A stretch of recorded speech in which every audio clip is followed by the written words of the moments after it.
Hello riders, how you doing? So this is the all new Royal Enfield Himalayan. കഴിഞ്ഞ കുറച്ച് ദിവസങ്ങളായിട്ട് ഞാൻ വണ്ടി ഓടിക്കുന്നുണ്ട്.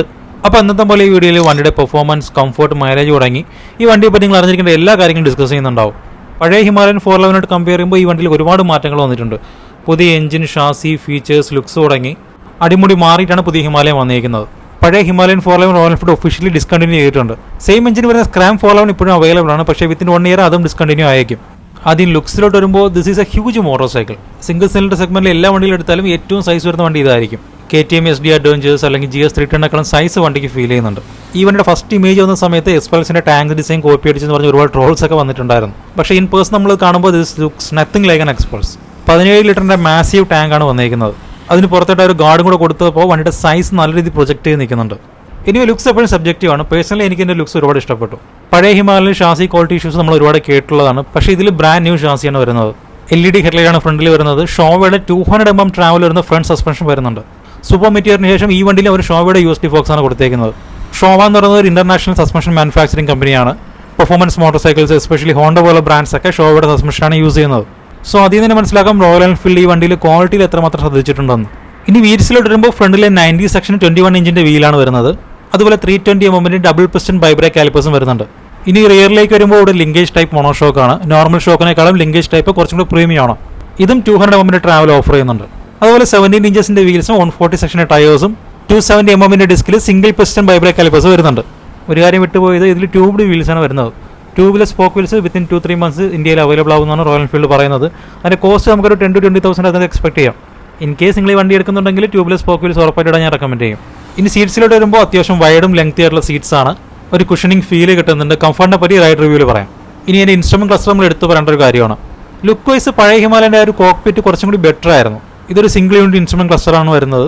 അറ്റ് ഫസ്റ്റ് ഒരു വെയർഡ് ഫീലാണ് തോന്നിയെങ്കിലും ഇതിൽ വരുന്ന ഇൻഫർമേഷൻസും ഫംഗ്ഷൻസ് ഒക്കെ നോക്കുമ്പോൾ പഴയ ക്ലസ്റ്ററിനെ ഞാൻ മിസ് ചെയ്യുമെന്ന് തോന്നുന്നില്ല. റോയൽ എൻഫീൽഡിന്റെ ഹിസ്റ്ററിയിൽ തന്നെ ഫസ്റ്റ് TFT ഡിസ്പ്ലേ ആണ് വരുന്നത്. ഗൂഗിൾ മാപ്പ് ഇന്റഗ്രേഷൻ ഉൾപ്പെടെ വണ്ടിയെ പറ്റി നമ്മൾ അറിഞ്ഞിരിക്കേണ്ട കംപ്ലീറ്റ് ഡീറ്റെയിൽസ് ഇതിനകത്ത് ലോഡാണ്. ഫ്രീക്വന്റ് ടൂർ ചെയ്യുന്നവർക്ക് ഈ ഇൻസ്ട്രുമെന്റ് ക്ലസ്റ്റർ ഒരുപാട് യൂസ്ഫുൾ ആയിരിക്കും. അതുപോലെ സ്വിച്ച് ഗിയേഴ്സിന്റെ ക്വാളിറ്റി, മിറേഴ്സിന്റെ ക്വാളിറ്റി ഇതെല്ലാം ടോപ്പ് നോച്ച് എന്ന് തന്നെ പറയാം. ഇനി ബിൽഡ് ക്വാളിറ്റി, ഫിറ്റ് ആൻഡ് ഫിനിഷിലോട്ട് വരുമ്പോൾ റോയൽ എൻഫീൽഡ് തന്നെ ഒരുപാട് ഇംപ്രസ് ചെയ്തിട്ടുണ്ട്. മീറ്റിയോന്റെ ലോഞ്ച് മുതൽ റോയൽ എൻഫീൽഡ് ക്വാളിറ്റിയിൽ ഒരുപാട് ശ്രദ്ധിക്കുന്നുണ്ട്. And this motor cycle is a proof of that. Royal എൻഫീൽഡിന്റെ കറണ്ട് ലൈനപ്പ് എടുത്തു കഴിഞ്ഞാൽ ബിൽഡ് ക്വാളിറ്റി, ഫിറ്റ് ആൻഡ് ഫിനിഷിന്റെ കാര്യത്തിൽ ഈ മോട്ടോർ സൈക്കിളായിരിക്കും എല്ലാത്തിനും ടോപ്പ് ചെയ്യുന്നത്.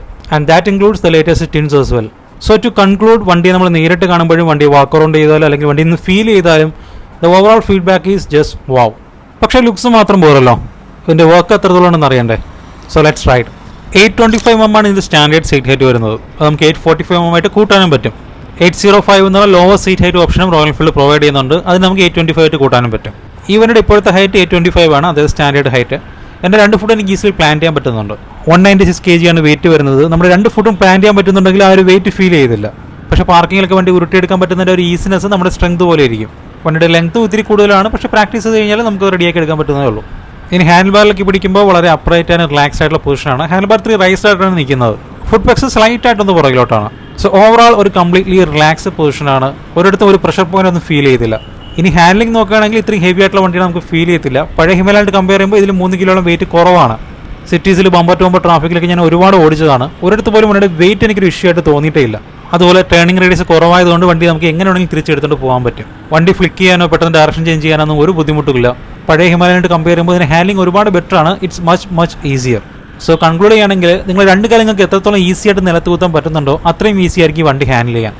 ഒരു 170 cm മുതൽ ഹൈറ്റ് ഉള്ളവർക്ക് ഈ സ്റ്റാൻഡേർഡ് സീറ്റ് തന്നെ മതിയെന്നാണ് എനിക്ക് തോന്നുന്നത്. 165 cm ഹൈറ്റ് ഉള്ളവരാണെന്നുണ്ടെങ്കിൽ നിങ്ങൾ ഇതിൻ്റെ ലോവർ സീറ്റ് ഓപ്ഷൻ നോക്കുന്നതായിരിക്കും ബെറ്റർ. ഇനി സീറ്റ് കംഫർട്ട് വരികയാണെങ്കിൽ പില്ലിയനായാലും റൈഡറിനായാലും ഒരുപോലെ കംഫർട്ടബിൾ ആയിട്ടുള്ള സീറ്റ്സ് തന്നെയാണ്. ഞാൻ സിംഗിൾ ആയിട്ടാണ് വണ്ടി ഓടിച്ചത്, പില്ലിയൻ എൻ്റെ കൂടെ ഉണ്ടായിരുന്നില്ല. But I can feel that പില്ലിയൻ്റെ കംഫർട്ട് അത്യാവശ്യം നല്ല രീതിയിൽ തന്നെ ഉണ്ടായിരിക്കും. കണ്ടിന്യൂസ് ഒരു 3 hours സിറ്റീസിലും ഹൈവേസിലായിട്ട് നിർത്താതെ ഞാൻ ഓടിച്ചിട്ടുണ്ടായിരുന്നു. കൂടുതലും സിറ്റിക്കകത്തായിരുന്നു. ഒരു തവണ പോലും സീറ്റിൽ നിന്നൊരു ഡിസ്കംഫർട്ട് എനിക്ക് ഫീൽ ചെയ്തിട്ടില്ല. ഇനി ഈ വണ്ടിയുടെ എഞ്ചിൻ പെർഫോമൻസിലോട്ട് വരാം. പഴയ ഹിമാലയൻ്റെ എഞ്ചിനിൽ എന്തൊക്കെ കുറവുകളുണ്ടായിരുന്നോ അതെല്ലാം ഈ ഒരു എഞ്ചിനിൽ അവർ നികത്തിയിട്ടുണ്ട്. പുതിയ 450 എഞ്ചിൻ ഷോർട്ട് സ്ട്രോക്ക് ആയിരുന്നു കേട്ടപ്പോൾ ഇതിൻ്റെ ലോ ആൻഡ് പെർഫോമൻസ് എങ്ങനെയെങ്കിലും അഫക്ട് ചെയ്യുന്ന ഡൗട്ട് എനിക്കുണ്ടായിരുന്നു. പക്ഷേ നമ്മൾ എഞ്ചിൻ്റെ ബോർ ആൻഡ് സ്ട്രോക്ക് ലെങ്ത് നോക്കിക്കഴിഞ്ഞാൽ ഇതൊരു KTM പോലെയൊക്കെ അത്ര എക്സ്ട്രീംലി ഷോർട്ട് സ്ട്രോക്ക് ആയിട്ടുള്ള എഞ്ചിനല്ല. കാരണം ഇതിൻ്റെ സ്ട്രോക്ക് ലെങ്ത് അത്ര ഷോർട്ട് അല്ല. ഓൾമോസ്റ്റ് ഒരു സ്ക്വയർ എഞ്ചിൻ എന്നാണ് നമുക്ക് പറയാം. എനിവേ ഇത് റോയൽ എൻഫീൽഡിൻ്റെ മോസ്റ്റ് പവർഫുൾ സിംഗിൾ സിലിണ്ടർ എഞ്ചിനാണ്. ഓൾമോസ്റ്റ് ഒരു 3000 RPM-ലാണ് നമുക്ക് ഇതിൻ്റെ ടോർക്ക് നല്ല രീതിയിൽ കിട്ടി തുടങ്ങുന്നത്. സെക്കൻഡ് ഗിയർ ഇടണമെന്നുണ്ടെങ്കിൽ ഓൾമോസ്റ്റ് ഒരു 18-20 km സ്പീഡ് എത്തിയിരിക്കണം. തേർഡ് ഗിയർ ആണെങ്കിൽ ഓൾമോസ്റ്റ് 30, ഫോർത്ത് ഗിയറിന് 40, ഫിഫ്ത്ത് ഗിയറിന് 50, സിക്സ്ത് ഗിയർ ആണെങ്കിൽ ഒരു 60-65 റേഞ്ച് സ്പീഡ് എത്തിയിരിക്കണം. ഇതിൽ നമ്മൾ ശ്രദ്ധിക്കേണ്ടത് ഇപ്പോൾ പറഞ്ഞ minimum speed gear pattern follow ചെയ്യുമ്പോൾ 2,000 to 3,000 RPM നമ്മൾ ഓടിക്കുന്നത്. അതായത് അത്രയും ലോവർ RPM തന്നെ നമുക്ക് ആ ടോർക്ക് കിട്ടുന്നുണ്ട്. ടോട്ടൽ ടോർക്കിൻ്റെ 90% നമുക്ക് 3,000 RPM പോലെ കിട്ടുന്നുണ്ട്. സോ അതുകൊണ്ട് ആ ഒരു RPM റേഞ്ചിൽ ഓടിച്ചു കഴിഞ്ഞാൽ വണ്ടി എപ്പോൾ കൈ കൊടുത്താലും ശരി ഈസിലി പുൾ ചെയ്യും. സിറ്റീസിൽ ഞാൻ കൂടുതലും 3rd ഗിയർ വരെയിട്ടാണ് വണ്ടി ഓടിച്ചത്. 4th പലപ്പോഴും മാത്രമേ ഇട്ടിട്ടുള്ളൂ. സോ ഞാൻ നേരത്തെ പറഞ്ഞ speed to gear pattern follow ചെയ്ത് ഒരു 3,000 RPM റേഞ്ചിൽ ഓടിക്കുകയാണെങ്കിൽ സിറ്റി റൈഡ്സ് ഒക്കെ വളരെ ഫൺ ടു റൈഡ് എക്സ്പീരിയൻസ് ആയിരിക്കും. ഈവൻ ബിഗിനർ ആയിട്ടുള്ള ആൾക്ക് വേണമെങ്കിലും ഈ എഞ്ചിൻ ഈസിലി ഹാൻഡിൽ ചെയ്യാൻ പറ്റും. സോ സിറ്റി റൈഡ്സിനെ പറ്റി കൺക്ലൂഡ് ചെയ്യുകയാണെങ്കിൽ കംപ്ലീറ്റ്ലി നമ്മുടെ കൺട്രോളിലായിരിക്കുന്ന ഫൺ ടു റൈഡ് പെർഫോമിംഗ് ആയിട്ടുള്ള എഞ്ചിനാണ് ഇതിലിരിക്കുന്നത്. ഇനി ഹൈവേസിലോട്ട് വരുമ്പോൾ ആ ഒരു 40 PS പവറും ഓൾമോസ്റ്റ് 40 Nm ടോർക്ക് നമുക്ക് മാക്സിമം എൻജോയ് ചെയ്യാം. ഒരിടത്തും എഞ്ചിന് ആ ഒരു സ്ലഗ്ഗിഷ്നെസ് ഫീൽ ചെയ്യുന്നില്ല. ഹൈവേസിൽ ഒരു 4,000 to 6,000 RPMസിലൊക്കെ ഓടിക്കുമ്പോൾ ടോർക്കിൻ്റെ ആ ഒരു മാക്സിമം പെർഫോമൻസ് കിട്ടുന്ന ആ സമയത്താണ്. 100 km വെച്ചൊക്കെ വളരെ ഈസിലി കയറാൻ പറ്റും. 120 കംഫർട്ടബിൾ ആയിട്ട് ക്രൂസ് ചെയ്യാൻ പറ്റും. 150+ എന്ന ടോപ്പ് സ്പീഡ് അച്ചീവ് ചെയ്യാൻ വണ്ടിക്ക് ഒരു ബുദ്ധിമുട്ടില്ല. സോ ഹൈ സ്പീഡ് ക്രൂസിംഗ് ചെയ്യാൻ ഇഷ്ടപ്പെടുന്ന ഒരാൾ നിങ്ങളെന്നുണ്ടെങ്കിൽ then don't worry about it, this engine is capable of that. ഇനി എഞ്ചിൻ റിഫൈൻമെന്റ് ആൻഡ് ഹീറ്റിംഗിലോട്ട് വരാം. 40 PS power producing engine point of view നോക്കുകയാണെങ്കിൽ this engine is very much refined. Excessive ആയിട്ടുള്ള engine noise ഒന്നുമില്ല. സിറ്റി റൈഡ്സിൽ even ഒരു buzz പോലും feel ചെയ്യത്തില്ല. ഇനി ഹൈവേസിലോട്ട് വരുമ്പോൾ ഒരു 6,500 അല്ലെങ്കിൽ 7,000 RPM കഴിയുമ്പോഴേക്കും ചെറിയൊരു ബസ് ഫീൽ വരുന്നുണ്ട്. വൈബ്രേഷൻ ഞാൻ ഒരിക്കലും അതിനെ ടേം ചെയ്യുന്നില്ല, കാരണം നമ്മുടെ റൈഡ് ക്വാളിറ്റി ഒരു തരത്തിൽ എഫക്ട് ചെയ്യുന്നില്ല. ഇൻസ്റ്റാ റീൽ കണ്ടിട്ടുള്ളവർക്ക് അറിയായിരിക്കും, ഞാൻ അതിൽ പറഞ്ഞിട്ടുണ്ടായിരുന്നു. ഇത് royal Enfield single cylinder motor cycles നോക്കുകയാണെങ്കിൽ മോസ്റ്റ് റിഫൈൻഡ് എഞ്ചിനാണ് ഈ വണ്ടിയിലിരിക്കുന്നത്. എന്ന് വെച്ചാൽ മീറ്റിയർ 100 ക്ലാസിക്കിലിരിക്കുന്ന ആ ഒരു എഞ്ചിനേക്കാളും കൂടുതൽ റിഫൈൻമെന്റ് എനിക്ക് ഈ എഞ്ചിനിൽ നിന്ന് കിട്ടുന്നുണ്ട്. So Royal Enfield and vibration എന്നുള്ള ആ ഒരു കണക്ഷൻ ഇപ്പോൾ ഫെയ്ഡ് ആയിക്കൊണ്ടിരിക്കുകയാണ്. Nowadays Royal Enfield machines are getting more and more refined. ഒരു Royal Enfield short stroke high revving engine നിന്ന് ഈ ഒരു ലെവൽ ഓഫ് റിഫൈൻമെന്റ് ഞാൻ ഒരിക്കലും എക്സ്പെക്ട് ചെയ്തിരുന്നില്ല. And I must say performance ഔട്ട്പുട്ടിനേക്കാളും ഇതിൻ്റെ റിഫൈൻമെന്റ് ലെവലാണ് എന്നെ കൂടുതൽ ഇംപ്രസ് ചെയ്തത്. ഇനി ഹീറ്റിങ്ങിലോട്ട് വരുമ്പോൾ ഞാൻ ഈ വണ്ടി ആദ്യം ഓടിച്ചത് ഫസ്റ്റ് സർവീസിന് മുന്നേ ആയിരുന്നു. അപ്പോൾ ആ ടൈമിൽ സിറ്റീസിൽ ബമ്പർ ടു ബമ്പർ ട്രാഫിക്കിൽ ഓടിച്ചപ്പോൾ കുറച്ച് ഹീറ്റിൻ്റെ റൈറ്റ് ലെഗിലേക്ക് അടിച്ചിട്ടുണ്ടായിരുന്നു. ആ സമയത്ത് ഞാൻ ഷൂസാണ് ഇട്ടിരുന്നത്. ട്രാഫിക്കിൽ സ്റ്റക്കായി നിൽക്കുന്ന സമയത്ത് ഹീറ്റ് നമുക്ക് കറക്റ്റ് അറിയാൻ പറ്റും. പക്ഷേ ഓൺസ് വണ്ടി മൂവായി കഴിയുമ്പോൾ ഹീറ്റ് നല്ല രീതിയിൽ കുറയുകയും ചെയ്തു. പക്ഷേ ഫസ്റ്റ് സർവീസിന് ശേഷം ഇത് പിന്നെയും കുറഞ്ഞു. ഈവൻ ബമ്പർ ടു ബമ്പർ ട്രാഫിക്കിൽ സ്ലിപ്പേഴ്സ് ഇട്ട് ഓടിച്ചിട്ട് പോലും എനിക്ക് വലിയ രീതിയിൽ ഹീറ്റ് കാലിലേക്ക് അടിച്ചില്ല. മിനിമം ഒരു 200cc എഞ്ചിനാണ് നിങ്ങൾ ഇതിലേക്ക് അപ്ഗ്രേഡ് ചെയ്യുന്നുണ്ടെങ്കിൽ ഹീറ്റ് ഒരു ഇഷ്യൂ ആയിട്ട് നമുക്ക് തോന്നത്തില്ല. And in highways absolutely zero engine heating. ജീൻസും ഷൂസ് ഇട്ട് ഹൈവേസിൽ ഓടിയ സമയത്ത് എനിക്ക് ഒട്ടും ഹീറ്റ് അറിഞ്ഞിട്ട് ഓടിയില്ല.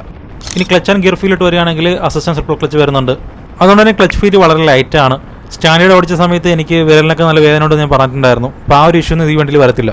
ഗിയർ ഷിഫ്റ്റിനൊക്കെ ചെറിയൊരു ടച്ച് മതി. വണ്ടിയുടെ ഇൻഡിക്കേറ്റർ സ്വിച്ച് ഇടുന്ന ആ ഒരു ഈസിനെസ് ആണ് ഓരോ ഗിയർ ഷിഫ്റ്റ് ചെയ്യാനും. സിറ്റീസിൽ ഇടയ്ക്കിടയ്ക്ക് ഗിയർ ഷിഫ്റ്റിംഗ് ചെയ്യേണ്ടി വരുന്ന സമയത്തൊക്കെ ഗിയർ മാറിയെന്ന് പോലും നമുക്ക് ഡൗട്ടായി പോകും. കാരണം അത്രയ്ക്ക് ചെറിയൊരു പ്രഷർ കൊടുത്താൽ മതി ഗിയർ ഷിഫ്റ്റ് ചെയ്യാൻ. So clutch and gear feel ഇത്രയും സ്മൂത്ത് ആയതുകൊണ്ടും സിറ്റി റൈഡ്സ് വളരെ കംഫർട്ടബിൾ ആയിരുന്നു. ഇനി ബ്രേക്കിങ്ങിലോട്ട് വരുമ്പോൾ അവിടെയും റോയൽ എൻഫീൽഡ് ബെസ്റ്റ് തന്നെയാണ്. റോയൽ എൻഫീൽഡ് കറൻറ്റ്ലിയുള്ള ഏത് വണ്ടി എടുത്തിരുന്നാലും എല്ലാത്തിനും ടോപ്പ് ചെയ്യുന്ന ബ്രേക്കിംഗ് പറ്റി നമുക്ക് ഈ വണ്ടിയിൽ നിന്ന് കിട്ടുന്നുണ്ട്. KTMന്റെ അഡ്വഞ്ചർ 390 ബ്രേക്സോട്ട് കമ്പയർ ചെയ്യുകയാണെങ്കിൽ അത്രയും ഷാർപ്പല്ല, ബട്ട് സ്റ്റിൽ അറ്റ് പാർ തന്നെയാണ്. ഇനി ടയേഴ്സ് ആൻഡ് സസ്പെൻഷനിലോട്ട് വരുമ്പോൾ സിയറ്റിൻ്റെ ടയേഴ്സാണ് വരുന്നത്. റിയറിൽ 140 സെക്ഷൻ്റെ റേഡിയൽ ടയേഴ്സാണ്. ഹൈ സ്പീഡും കോർണേഴ്സിലൊക്കെ ടയേഴ്സിൻ്റെ ഗ്രിപ്പും സ്റ്റെബിലിറ്റിയൊക്കെ വളരെ ഇംപ്രസീവ് തന്നെയാണ്. അതുപോലെ സസ്പെൻഷനിലോട്ട് വരുമ്പോൾ ഏത് കുണ്ടും കുഴിയും വളരെ കംഫർട്ടബിൾ ആയിട്ട് തന്നെ എടുക്കുന്നുണ്ട്. പൊളിഞ്ഞ റോഡ്സൊക്കെ നമുക്ക് വളരെ ഈസി ആയിട്ട് തന്നെ എടുക്കാൻ പറ്റും. പക്ഷേ എന്ന് വെച്ചാൽ ഹൈവേസിലോട്ട് വരുമ്പോൾ വലിയ രീതിയിൽ ബൗൺസി ഫീലൊന്നുമില്ല. അതുപോലെ കോർണേഴ്സിലും സസ്പെൻഷൻ നല്ല രീതിയിൽ കോൺഫിഡൻസ് തന്നെ തരുന്നുണ്ട്.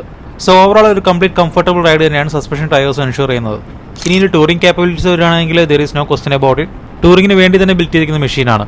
അതിപ്പോൾ പെർഫോമൻസ്, കംഫർട്ട്, കൺവീനിയൻസ് എന്ത് നോക്കിയിരുന്നാലും ശരി, ടൂറിംഗ് എന്ന് പറയുന്നത് ഒരു നല്ല എക്സ്പീരിയൻസ് തന്നെ ആയിരിക്കും. ഇനി ഓഫ് റോഡ് ക്യാപ്പബിലിറ്റി നോക്കുകയാണെങ്കിൽ വലിയ രീതിയിൽ ഓഫ് റോഡ് എനിക്ക് ചെയ്യാൻ പറ്റിയില്ല.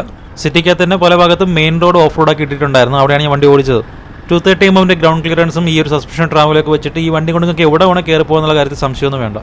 ഓഫ് റോഡിലെ പെർഫോമൻസ് നോക്കുകയാണെങ്കിൽ പഴയ വണ്ടിയുടെ അത്രയും ഓഫ് റോഡ് ഫ്രണ്ട്ലി ആയിരിക്കത്തില്ല. ബട്ട് സ്റ്റിൽ സെഗ്മെന്റിലെ മറ്റ് വണ്ടികളെ കമ്പയർ ചെയ്യുമ്പോൾ, അതായത് KTM അഡ്വഞ്ചർ അല്ലെങ്കിൽ SD അഡ്വഞ്ചർ ആയിട്ട് നോക്കുമ്പോഴൊക്കെ ഇറ്റ്സ് വേ ബെറ്റർ. ഇനി ഇതിൻ്റെ മൈലേജിലോട്ട് വരുമ്പോൾ സിറ്റീസിലും ഹൈവേസിലായിട്ട് ഓൾമോസ്റ്റ് 217 km ഓടിച്ചിട്ട് മീറ്ററിൽ ചെക്ക് ചെയ്തപ്പോൾ അത് കാണിച്ചത് 26.4 എന്നുള്ള മൈലേജാണ്. It's a pretty decent mileage. കാരണം അതിൽ പകുതി ദൂരെങ്കിലും സിറ്റിക്കകത്താണ് ഓടിയത്. ആ സിറ്റി റൈഡ്സിൽ തന്നെ ഒരുപാട് സമയം 99 ട്രാഫിക്കിൽ പെട്ടുപോയിട്ടുണ്ടായിരുന്നു. ഹൈവേ ക്രോസിംഗ് മാത്രം നോക്കുകയാണെങ്കിൽ ഒരു 30+ എന്നുള്ള മൈലേജ് ഈസിലി നമുക്ക് ഈ വണ്ടിയിൽ നിന്ന് എടുക്കാനും പറ്റും. So on an average 25 kmph mileage minimum expect ചെയ്യാമെന്നാണ് എനിക്ക് തോന്നുന്നത്. ഇനി ഹെഡ്ലൈറ്റ് ആൻഡ് മിറേഴ്സിലോട്ട് വരുമ്പോൾ LED ഹെഡ്ലൈറ്റ്സ് ആണ് വരുന്നത്. ഹാലജൻ ബൾബിൻ്റെ അത്രയും എഫക്റ്റീവ് അല്ല. വലിയ രീതിയിൽ വിസിബിലിറ്റിന് എക്സ്പെക്ട് ചെയ്യേണ്ട. ഫ്രീക്കിനായിട്ട് ടൂർ ചെയ്യുന്ന ഒരാളാണെന്നുണ്ടെങ്കിൽ അഡീഷണൽ ഓക്സിലൈറ്റ് കയറ്റേണ്ടത് മാൻഡേറ്ററി ആയിരിക്കും. അതുപോലെ മിറേഴ്സ് അത്യാവശ്യം ലെങ്തിയാണ്. നല്ല രീതിയിലുള്ള കവറേജ് കിട്ടുന്നുണ്ട്. ഈവൻ ജാക്കറ്റ് വെയർ ചെയ്തിട്ട് പോലും നല്ല രീതിയിലുള്ള റിയർ വ്യൂ കവറേജ് കിട്ടുന്നുണ്ടായിരുന്നു. ഇനി ഇതിൻ്റെ പീരിയോഡിക് മെയിൻ്റനൻസിലോട്ട് വരികയാണെങ്കിൽ ഫസ്റ്റ് ഇയർ സർവീസ് ഫ്രീ ആണ്. അതിനുശേഷം 6 മാസത്തിലൊരിക്കലാണ് സർവീസ് ചെയ്യേണ്ടത്. പക്ഷേ എഞ്ചിൻ ഓയിൽ ഫിൽറ്റർ, എയർ ഫിൽറ്ററിൻ്റെ റീപ്ലേസ്മെൻറ്റ് വർഷത്തിലൊരിക്കൽ മാത്രം ചെയ്താൽ മതി. റോയൽ എൻഫീൽഡ് തന്നെ 10W40 സെമി സിന്തറ്റിക് എഞ്ചിനുകളാണ് അവർ റീപ്ലേസ് ചെയ്യുന്നത്. പക്ഷേ ബഡ്ജറ്റ് ഉണ്ടെങ്കിൽ ഫുള്ളി സിന്തറ്റിക്കോട്ട് മാറാനായിരിക്കും ഞാൻ റെക്കമെൻഡ് ചെയ്യുന്നത്. എനിവേ ഫ്രീ സർവീസിൻ്റെ സമയത്ത് നിങ്ങൾ engine oil filter, air filter ഒക്കെ റീപ്ലേസ് ചെയ്യുകയാണെങ്കിൽ കോസ്റ്റ് ഏകദേശം 1,500 രൂപയ്ക്കായിരിക്കും വരുന്നത്.